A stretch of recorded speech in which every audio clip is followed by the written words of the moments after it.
दोस्तों, हाल ही में रेल मंत्री पीयूष गोयल ने कहा, अचंभित कर देने वाला निर्माण कार्य हो रहा है। भारतीय रेलवे इंजीनियरिंग के एक और मील के पत्थर को हासिल करने के लिए सही ट्रैक पर है। चिनाब नदी पर बन रहे रेलवे ब्रिज का स्टील आर्च पूरा होने वाला है। ये दुनिया का सबसे ऊंचा रेलवे पुल बनने के लिए बिल्कुल तैयार है। ये तो आपने देख लिया कि हम किस कमाल के निर्माण कार्य की बात कर रहे हैं। अब इसकी तमाम खासियतें और चुनौतियों को भी जान लीजिए। लेकिन सबसे पहले इसके इतिहास की बात कर लेते हैं। एक बार पूरा बन जाने के बाद ये पुल दुनिया का सबसे ऊंचा रेलवे पुल होगा। इसे अभी से इंजीनियरिंग का अद्भुत नमूना माना जा रहा है।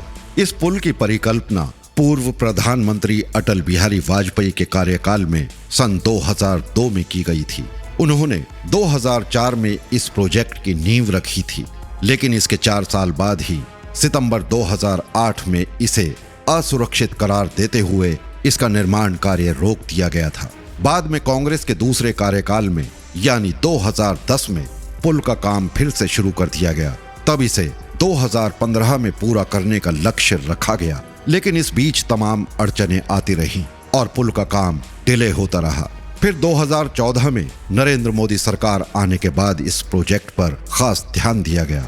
इस बार इसका निर्माण कार्य 2019 में पूरा होने का लक्ष्य रखा गया, लेकिन डेडलाइन को एक बार फिर बढ़ाना पड़ा। अब खबरें हैं कि दिसंबर 2022 तक ये पुल पूरी तरह तैयार हो जाएगा। जम्मू कश्मीर में एक जिला है रियासी। यहाँ 2 गांव हैं, बक्कल और कौड़ी। इन्हीं 2 गांवों के बीच से बहती है चेनाब नदी, जिसके ऊपर दुनिया का ये सबसे ऊंचा रेलवे ब्रिज बनाया जा रहा है। इस ब्रिज की लंबाई 1.3 किलोमीटर है। इसमें कोई खास बात नहीं, लेकिन इसकी ऊंचाई में जरूर खास बात है। ये पुल नदी तल से 359 मीटर की ऊंचाई पर बन रहा है। फ्रांस के आईफिल टावर से भी 35 मीटर ऊंचा है ये पुल। इसके पिलर्स साधारण नहीं हैं। इस तरह के स्ट्रक्चर के लिए बहुत मजबूत आधार की जरूरत होती है। इसलिए पुल के पिलर्स का बेस 36.5 मीटर लंबा और 50 मीटर चौड़ा है। इस पुल को भूकंप से जुड़े सीज़मिक जोन 5 के हिसाब से तैयार किया जा रहा है। आप यूं समझें कि ये पुल रिक्टर स्केल पर 8 की तीव्रता वाला भूकंप भी झेल सकता है। चिनाब ब्रिज बनाने में मेहराब तकनीक यानी हैंगिंग आर्च का इस्तेमाल हो रहा है। ये पुल online monitoring and warning system से लैस होगा। ब्रिज के कंस्ट्रक्शन में ब्लास्ट प्रूफ स्टील का प्रयोग हुआ है। ये ढांचा इतना ताकतवर है कि 40 किलोग्राम का विस्फोटक भी इसका कुछ नहीं बिगाड़ सकता। 266 किलोमीटर प्रति घंटे की रफ्तार से चलने वाली हवाएं भी पुल का कुछ नहीं बिगाड़ पाएंगी। हवा की रफ्तार 90 किलोमीटर प्रति घंटे से ज्यादा होते ही पुल में लगे सिग्नल रेड हो जाएंगे। इससे ट्रेन्स पहले ही रुक जाएंगी। इस ब्रिज में 2 ट्रैक्स होंगे। एक की चौड़ाई 14 मीटर होगी। पुल के निरीक्षण के लिए 1.2 मीटर चौड़ा एक रास्ता भी होगा। इस पुल से ट्रेन गुजर भी रही हो तो भी मेंटेनेंस का काम किया जा सकता है।